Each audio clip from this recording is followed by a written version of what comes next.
Hello, good evening. We're having our dinner. Just now I prepared early because my son wants to go out.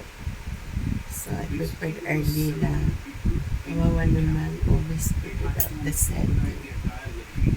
Not always, but once in a while. Okay, folks, we go out already.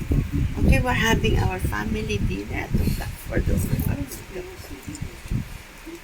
April 30, 2026. Here's Lee Sin Poy with the signature of Albany. Complete name Lee Sin Poy, 74 years old Singaporean Italian. We're having a fried rice done with the tempura chicken fillet then. Okay? My son ate already earlier on.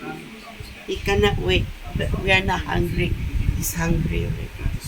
Okay? Enjoy, folks. He doesn't want to eat his brunch food. Okay, folks, enjoy at home Blackford over Singapore. April 30, 2026, our family dinner. Okay? Then, fried rice. Late. This video is late. Yeah. Enjoy Singapore.